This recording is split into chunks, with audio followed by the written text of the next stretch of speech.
গল্প বিয়ের পর লেখনী সৌরদীপা ঘোষ চা ওয়ার্ল্ড অফ লিটারাতুরি বিওয়াই সরেদীপা। মিঠাই আয় মিঠাই, তোর হলো আর কতক্ষণ? পাত্রপক্ষ এল বলে। হ্যাঁ মা আসছি, এই তো হয়ে গেছে প্রায়। আজ পাত্রপক্ষ দেখতে আসবে মিঠাইকে, তারই তোড়জোড় চলছে বাড়িতে। সকাল থেকে বাবা বাজার করে এনেছেন, মা ছুটোছুটি করছেন ঘর গোছাতে, রান্নাবান্না করতে। মিঠাইয়ের ভ্রুক্ষেপ নেই সে সব দিকে। ও নিজে সাজতেন বুঝতে ব্যস্ত। জীবনে আসা প্রথম বিয়ের সম্বন্ধ। এর আগে সব সময় পড়াশোনা নিয়েই ব্যস্ততার মধ্যে থাকত মিঠাই। প্রেমটা তাই করে ওঠা হয়নি ওর। পাত্রপক্ষের সামনে মিষ্টির প্লেট হাতে নিয়ে উপস্থিত হয় মিঠাই। হলুদ রঙের একটা ঢাকাই জামদানিতে মিঠাইকে দেখাচ্ছে অপূর্ব। পাত্র মিঠাইয়ের দিকে চেয়ে থাকে একদৃষ্টে। পাত্রপক্ষকে দেখেও মনে হয় তাদের বেশ পছন্দ হয়েছে পাত্রীকে। এমন সময় মৌনতা ভেঙে পাত্রের মায়ের প্রশ্ন, মা তুমি কতদূর পড়াশোনা করেছ? মিঠাই, এখানে আসার আগে মা বাবা নিশ্চয়ই আপনাকে জানিয়েছেন। আমি এ কমপ্লিট করেছি। আর আপনাদের ছেলে? পাত্রের মা মিঠাইয়ের দিকে তাকিয়ে জবাব দেন, ও টেক কমপ্লিট করেছে, এখন একটা মাল্টিন্যাশনাল কোম্পানিতে জব করছে। আচ্ছা তুমি রান্নাবান্না জানো কিছু? মিঠাইয়ের শটান জবাব, না আমি রান্না তেমন ভালো জানি না, আর রান্নাবান্নায় তেমন ইন্টারেস্টও নেই।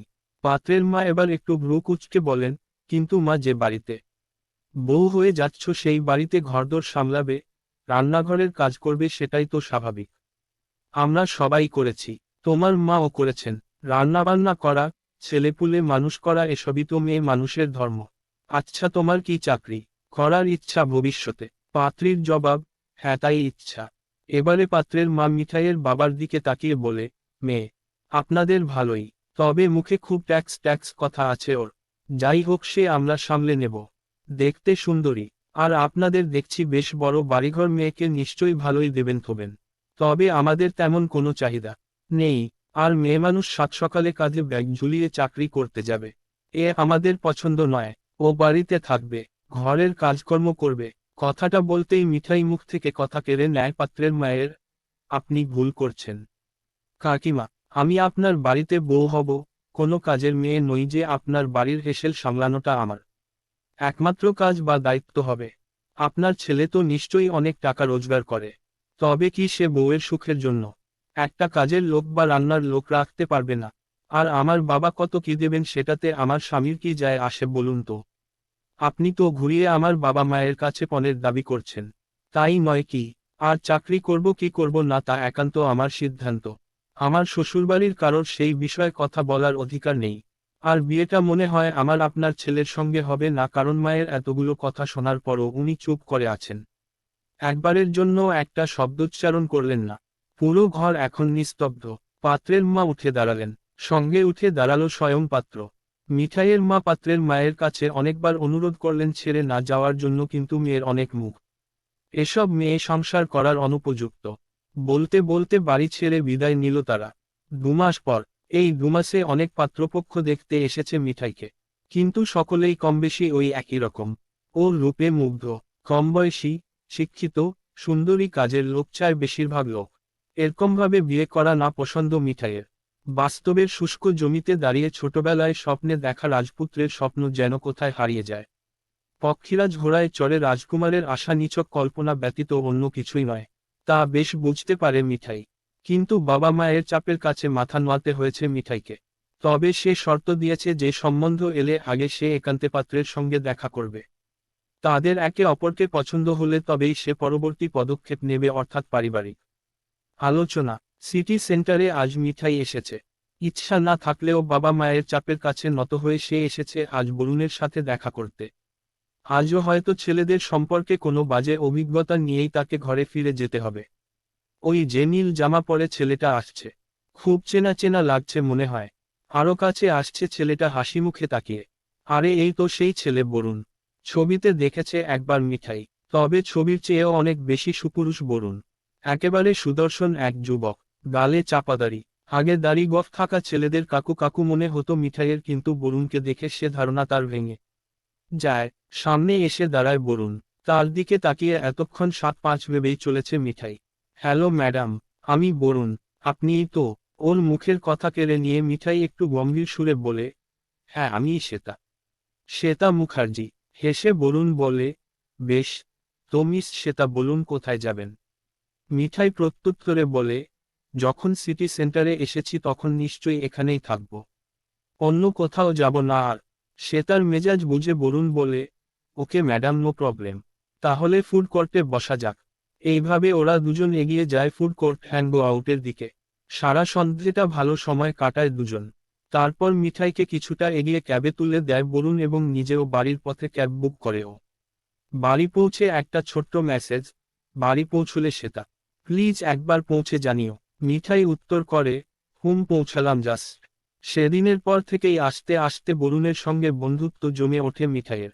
প্রতিদিন গুড মর্নিং এবং প্রতিরাতে গুড নাইট মেসেজ বিনিময়ের মাধ্যমে যে আলাপচারিতা শুরু হয় তা প্রেমের দরজায় পৌঁছতে বেশি সময় নেয়নি ওদের। গাম্ভীর্যের আড়ালে লুকিয়ে থাকা মিঠাইয়ের রোমান্টিক মন বারবার বলে ওঠে, মিঠাই বরুণকে ভালোবাসে। ইয়েস, মিঠাই লাভস বরুণ। উইকেন্ডে বরুণের ছুটির দিনগুলোতে বেরিয়ে পড়তে থাকে ওরা দুটিতে। আর মিঠাই বাড়িতেই থাকে, তাই ও সারা সপ্তাহ অপেক্ষা করে থাকে সপ্তাহান্তে বরুণের সঙ্গে দেখা করবে বলে। মিঠাইয়ের বাবা মাও খুব খুশি মেয়ের জন্য এরকম প্রতিষ্ঠিত, উপযুক্ত, সুদর্শন পাত্র পেয়ে।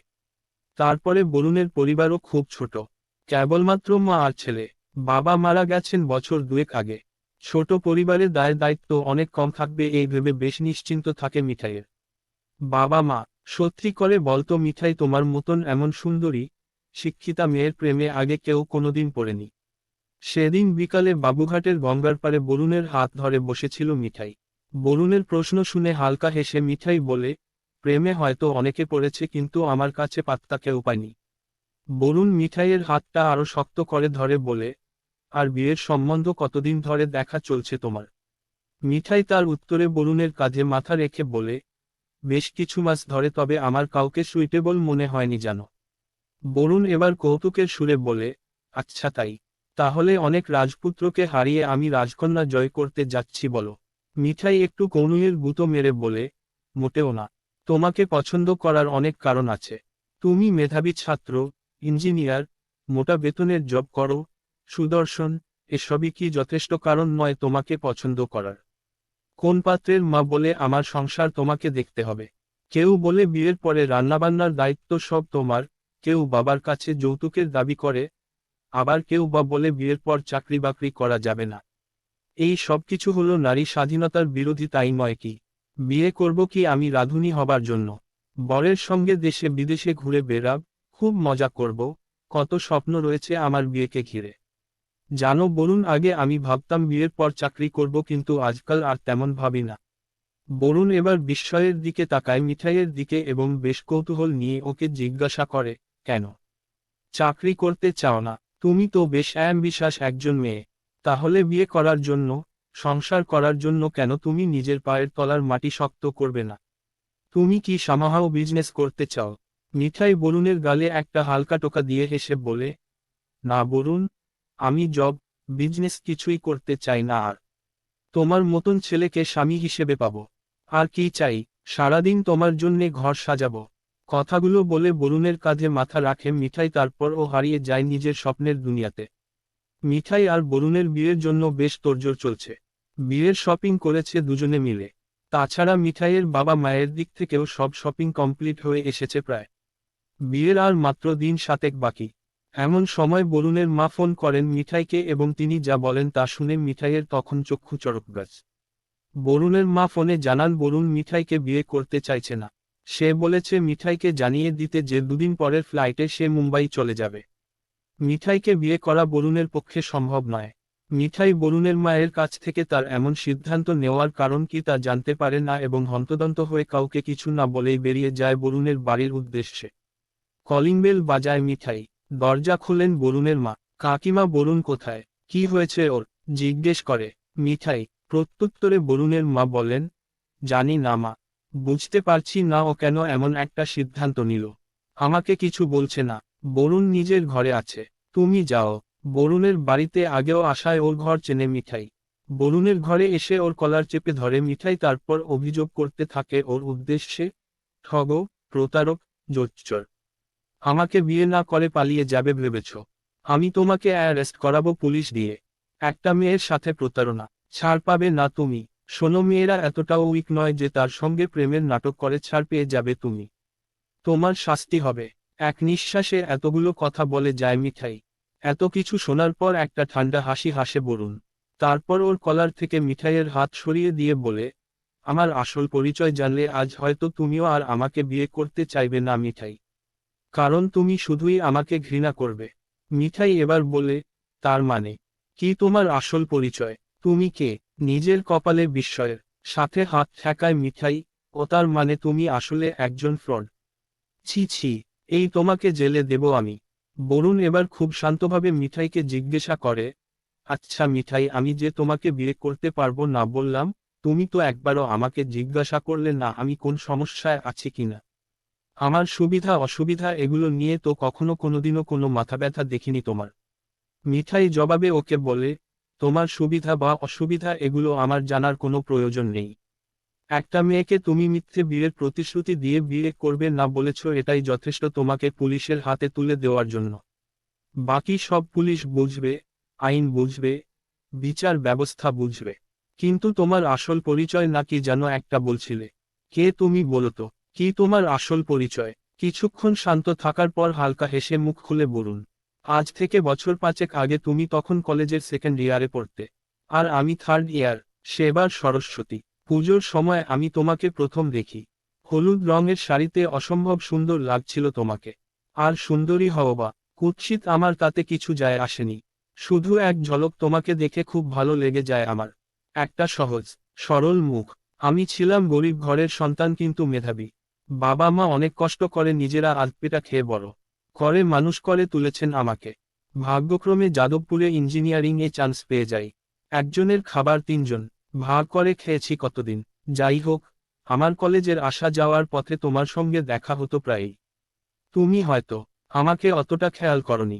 তারপর মাস 6 পর তোমাকে প্রপোজ করি আমি। মনে আছে? আমি সে যাকে তুমি বান্টি বলে চিনতে। আমার এই চাপাদারিতে ঢাকা মুখ তুমি চিনতে পারোনি মিঠাই। কারণ সেদিন সরলতা ভরা গরিব ছেলেটার মুখ আজ অনেকটাই পরিণত, বয়স আর গ্ল্যামারের ছোঁয়ায় চেঞ্জ হয়ে গেছে। তুমি ভাবতেই পারোনি সেদিনের সেই বান্টিই আজকের বরুণ। বান্টি? তুমি সেই বান্টি? মানে ওই ভিখারি? থামে মিঠাই। থামলে কেন মিঠাই? হ্যাঁ, আমি সেই ভিখারি ছেলেটা, যে একসময় গরিব হওয়া সত্ত্বেও তোমাকে ভালোবাসার সাহস করেছিলাম। তুমি হয়তো কোনো রাজপুত্রের অপেক্ষা করছিলে সেই সময়। আমি সাহস করে তোমাকে একদিন চিঠি লিখেছিলাম। তখন তুমি আমাকে ভালো করেই চিনতে, কারণ তোমার আর আমার কমন ফ্রেন্ড ছিল সুজাতা। সুজিকে দিয়ে চিঠি পাঠিয়েছিলাম তোমাকে। পরের দিন তুমি আমাকে ডেকে পাঠিয়েছিলে। সেই চিঠি তুমি ছিঁড়ে ফেলে দিয়েছিলে আমার সামনে। আমাকে যাচ্ছে তাই বলে কুকুরের মতন অপমান করেছিলে। ভিখারির ছেলে বলে দূর দূর করে তাড়িয়ে দিয়েছিলে। সেদিন সুজির খারাপ লেগেছিল। ও প্রটেস্ট করেছিল। ওকে থামিয়ে মিঠাই এবার একটু নরম সুরে বলে, মনে আছে আমার। সুজি ওই ঘটনার পর থেকে আমার সাথে আর ফ্রেন্ডশিপটাই রাখেনি। কিন্তু সত্যি করে বলো তো, তুমি সত্যিই কি সেদিন আমার যোগ্য ছিলে? আমি কি ভুল করেছিলাম তোমাকে রিফিউজ করে? আরে তোমার গায়ে থাকতো মলিন পোশাক, উদ্ভ্রান্তের মতন চেহারা। সেদিন তোমাকে রিফিউজ করে আমি কোনো ভুল করিনি। যার নিজের কোনো চালচুলো নেই, সে আমাকে ভালো রাখতো কি করে? পারতে আমাকে একটা দামি গিফট কিনে দিতে। পারতে সেদিন আমাকে হ্যাপি করতে। অন্য সব বয়ফ্রেন্ডদের মতন একটা দামি রেস্তোরাঁয় আমাকে ট্রিট দিতে পারতে তুমি। মিঠাইয়ের প্রশ্নবাণের মুখে বিদ্ধ বরুণ বলে, না সত্যিই পারতাম না। আর সেই কারণে সরে এসেছিলাম সেদিন তোমার রাস্তা থেকে। মনে মনে প্রতিজ্ঞা করেছিলাম নিজেকে একদিন যোগ্য করে তুলব, প্রতিষ্ঠিত করব। সেদিন যদি তুমি সিঙ্গেল থাকো তাহলে তোমার সামনে এসে দাঁড়াবো। আর দেখব শুধুমাত্র একটা ভালো চাকরি পেয়ে গেলেই আমি ভালোবাসা পাওয়ার যোগ্য হতে পারি কিনা। একটু থামে বরুণ। ঘরের মধ্যে এই সময় নিস্তব্ধতা। বরুণ আবার বলতে শুরু করে, তুমি আমাকে সেদিন ভালো করেও রিফিউজ করতে পারতে, কিন্তু তুমি তা করনি। শুধুমাত্র গরিব হবার কারণে এতটা অপমান আমি মেনে নিতে পারিনি। এরপর পড়াশোনা করি মন দিয়ে। অন ক্যাম্পাস খুব ভালো চাকরি পাই। বাবা মায়ের দুর্দশা ঘোচাই। সত্যি বলতে সবকিছুর মাঝে তুমি আমার মন থেকে মুছেই গেছিলে বলতে গেলে। কিন্তু মাস আগে মা আমাকে এসে বলেন তোর বাবা মারা গেছেন, তুই বিয়েটা এবার করে ফেল। যদিও আমি খুব একটা ইন্টারেস্টেড ছিলাম না, তাও মা একদিন বাংলা খবরের কাগজে পাত্রপাত্রীর বিজ্ঞাপন দেখে তোমার সম্বন্ধটা নিয়ে আসেন। আমি ঠিক করি আমি নিজে তোমার সঙ্গে দেখা করব। সব মনে পড়ে যায় আমার। সেদিন আমার মনে হয়েছিল তুমি আমাকে আর রিফিউজ করতে পারবে না। এতদিনে আমি তোমার পানিগ্রহণের যোগ্য। হয়তো তুমিও এখন অনেকটাই ম্যাচিওরড। তোমাদের সঙ্গে যোগাযোগ করার পর মা আমাকে জানান তোমার বাবা মাও চান আমরা আলাদাভাবে আগে মিট করি। আমরা দুজন দুজনকে পছন্দ করলে তবেই বিয়ে হবে। খুব খুশি হয়েছিলাম আমি। তুমি আমার ফার্স্ট লাভ। সেদিন ক্যাবে উঠে তোমার ছবি আঁকছিলাম মনে মনে। তবে মনের মধ্যে একটা অজানা ভয় ছিল যদি আবার এই ভিখারিটাকে রিফিউজ করো তুমি। সব বুঝলাম বরুণ, কিন্তু আজ তো আমি তোমাকে রিফিউজ করছি না। এখন তো তুমি আর গরিব নও। আজ তো তুমি বিয়ে করার উপযুক্ত। বিয়ের জন্য একজন যোগ্য পাত্র। তোমার আসল পরিচয় জানার পরেও আমি তোমাকে অ্যাকসেপ্ট করতে রাজি। যদি তুমি আমাকে বিয়ে করার জন্যই এসেছিলে তবে হঠাৎ করে সেই মানসিকতা পরিবর্তন হবার কারণটা কি বরুণ? নরম সুরে প্রশ্নটা করে মিঠাই। বরুণ এবার ওর চোখের দিকে চোখ রেখে বলে, কারণ আছে মিঠাই। ছোটবেলায় তুমি আমাকে রিফিউজ করেছিলে বলে আমি বদার্ড নই। সেদিনের সেই রিজেকশনকে চ্যালেঞ্জ করে আজ আমি জীবনে ঘুরে দাঁড়াতে পেরেছি। আমি চিন্তিত তোমার আজকের মানসিকতা দেখে। তুমি আমাকে বিয়ে করতে চাইছিলে লোভের বশবর্তী হয়ে। ভালো ছেলে, ভালো জব, লাইফ সেট, ব্যাস আর কি চাই? মাথা নিচু করে দাঁড়িয়ে থাকে মিঠাই। কথাগুলো কোথায় গিয়ে যেন বিদ্ধ করে ওকে। বরুণ বলে চলে, ভালো পাত্র বা ভালো ছেলে দেখে বিয়ে করার মধ্যে কোন অন্যায় নেই মিঠাই। কিন্তু বিয়েতে পণ নেওয়াটা অন্যায়। মেয়ের বাবা বা তার আর্থিক অবস্থা বা সামাজিক অবস্থান দেখে বিয়ে করাটা যেমন অন্যায় ঠিক তেমনভাবে ওয়েল সেটলড ছেলে পাওয়া মাত্রই নিজের সব অর্জিত শিক্ষা দীক্ষা, ক্যারিয়ার সবকিছুকে এক মুহূর্তে বিসর্জন দিয়ে শুধুমাত্র বিয়ের পরে পায়ের উপর পা তুলে আরাম করব এই মানসিকতা কি ইকুয়ালি ধিক্কারযোগ্য নয়? তুমি তো বলো মিঠাই, তুমি নারী পুরুষকে ইকুয়াল মনে করো। বিয়ের সময় মেয়ের বাবার থেকে পণ নেওয়া যেমন অপরাধ, নিজে ক্যারিয়ার না গুছিয়ে টাকা থাকা ছেলেকে বিয়ে করে নিজের লাইফ সেটল করার চিন্তাও মেয়ের এবং মেয়ের বাবার সমান অপরাধ। যেই মুহূর্তে আমাকে পেয়ে মনে হলো ভালো একটা ছেলে তুমি পেয়েছো জীবনে, সেই মুহূর্তে নিজের অ্যাম্বিশন, জব সব ভুলে গিয়ে আমার সঙ্গে দেশ বিদেশে ঘুরে বেড়ানোর স্বপ্নে বিভোর হয়ে গেলে তুমি। অথচ এর আগে কত পাত্রকে নাকি তুমি রিফিউজ করেছো শুধুমাত্র তোমাকে চাকরি করতে দেবে না বলে বা তোমার বাবার থেকে পণ চেয়েছে বলে, অথবা তোমাকে বাকি জীবনটা হয়তো রান্নাঘরে কাটাতে হতে পারে সেই আশঙ্কায়। না মিঠাই, আমিও এরকম পণ দিয়ে বিয়ে করব না। আমিও ভালোবাসা চাই যে আমাকে ভালোবাসবে নো ম্যাটার হোয়াট। আমি পুরুষমানুষ বলে যোগ্যতার এই পরীক্ষায় কেবলমাত্র আমি পার্টিসিপেট করব না। দামি গিফটস, বাড়ি, গাড়ি আর টাকার বিনিময়ে আমি নিজেকে বিয়ের বাজারে বিক্রি করতে পারবো না। তোমাকেও এবার নিজের যোগ্যতার পরিচয় দিতে হবে। তোমাকে প্রমাণ করতে হবে তুমি আমার স্ত্রী হবার যোগ্য, ঠিক যেমনভাবে তোমার মধ্যে রূপ, গুণ কোন কিছু না দেখে শুধু তোমাকে দেখে আমি ভালোবেসেছিলাম। ঠিক তেমনিভাবে কখনো যদি নিজেকে প্রমাণ করতে পারো সেদিন না হয় বিয়ের কথা ভেবে দেখব মিঠাই। সত্যি বলতে তোমার এই মানসিকতা বুঝতে পারছিলাম বলেই তোমার কাছে নিজের পরিচয়টা কটা দিন গোপন রেখেছিলাম। শিওর হতে চেয়েছিলাম তোমার সম্পর্কে যেটা ভাবছি সঠিক কিনা। বোঝার চেষ্টা করছিলাম কোনো ভুল মানুষকে ভালোবেসেছি কিনা। মনটা হু হু করে ওঠে মিঠাইয়ের। মাথা নিচু করে কাঁদতে কাঁদতে ও বলে, তুমি ঠিক বলেছ বরুণ। আমি কোনোদিনই তোমার মতন হতে পারবো না। আমি নিজেকেই নিজের লোভী বলে প্রমাণ করেছি। তুমি হয়তো ঠিক, ভুল মানুষকেই ভালোবেসেছ তুমি। কিন্তু বিশ্বাস করো দামি উপহার কোন কিছুই আজ আর আমার কাছে ম্যাটার করে না। আসলে আমি কোনোদিন বোঝাতে পারিনি যে আমার আসল সম্পদ তুমি। তুমি হয়তো সেইটুকুই অ্যাসিওরেন্স চেয়েছিলে আমার থেকে। তোমার এত বছরের এই নিঃস্বার্থ ভালোবাসার যোগ্য আমি নই বরুণ। আমি যোগ্য নই। যদি কখনো নিজেকে তোমার যোগ্য করে গড়ে তুলতে পারি সেদিনই ফিরে আসবো তোমার কাছে, নয়তো এই মুখ তোমাকে দেখাবো না আর। কাঁদতে কাঁদতে ঘর ছেড়ে বেরিয়ে যেতে থাকে মিঠাই। এমন সময় ঘরে ঢোকেন মিঠাইয়ের বাবা মা ও বরুণের মা। দাঁড়া মিঠাই, বলে মিঠাইকে থামান বরুণের মা। তিনি বলেন, বরুণ আমরা বাইরে থেকে সব শুনেছি। আমি বলছি, তুই মিঠাইয়ের হাতটা ধর, ওকে তোর জীবন থেকে হারিয়ে যেতে দিস না। মায়ের কথা শুনে মাথা নিচু করে দাঁড়িয়ে থাকে বরুণ। মিঠাই বলে, না কাকিমা, ওকে তুমি জোর করো না। দোষটা ওর নয়, দোষটা আমার। ও আমাকে মাথা উঁচু করে দেখতে চেয়েছে সব সময়। আসল ফেমিনিস্ট তো ও, যে মনে করে নারী পুরুষ প্রকৃত অর্থেই সমান। সুযোগ সুবিধার অপব্যবহার করে নয়, বরং নিজেকে যোগ্য করে গড়ে তোলা উচিত, যাতে আলাদা করে প্রমাণ করতে না হয় যে আমরা ওদের সমান। আর বরুণ কোনোদিন চাইনি আমি বিয়ের পর নিজের কোনো স্বাদ, স্বপ্ন অপূর্ণ রাখি। কাঁদতে কাঁদতে থেমে যায় মিঠাই। এবার মিঠাইয়ের মা বরুণকে উদ্দেশ্য করে বলেন, বরুণ বাবা, আমার মেয়েটাকে তুমি ক্ষমা করে তোমার কাছে টেনে নাও বাবা। তোমার সংস্পর্শে এলে একদিন ঠিক বদল আসবে ওর মানসিকতায়। বাকিটা না হয় ওকে শিখিয়ে পড়িয়ে নিও তুমি বাবা। এতক্ষণ চুপ থাকার পর মুখ খুলে বরুণ, মিঠাই এদিকে এসো। এসো বলছি। মিঠাই এসে দাঁড়ায় বরুণের সামনে। এবার নিজের দুটো হাত দিয়ে ওর গালটা উঁচু করে বরুণ বলে, তুমি ঠিক বলেছ মিঠাই। আমি তোমাকে মাথা নিচু করে নয় বরং অনেকটা এগিয়ে দেখতে চেয়েছি। আমার স্ত্রী কখনোই মেরুদণ্ডহীন হোক তা আমি চাইনি। আমি চাই সে তার নিজের মেরুদণ্ডের জোরে টিকে থাকে এই দুনিয়াতে। শুধুমাত্র আমার চাওয়ায় নয়, কোন কিছুর বিনিময়ে তুমি নিজের ক্যারিয়ার, শখ, স্বপ্ন অপূর্ণ রাখবে না। কথা দাও মিঠাই। আমি যদি কোনোদিন কোন অন্যায় করি তুমি স্বামীর আদেশ বলে মেনে নেবে না বরং আমাকে আমার ভুলটা ধরিয়ে দেবে। কথা দাও। আর আত্মঅহংকারে কোনো মানুষকে ছোট করো না কখনো। কার ভিতরে কতটা পটেনশিয়াল রয়েছে তা কেউ বলতে পারে না। বিনা কারণে কোনো মানুষকে কোনোদিন হেনস্থা করো না। আর মনে রেখো মিঠাই, গরিব হওয়া মানুষের অপরাধ নয়।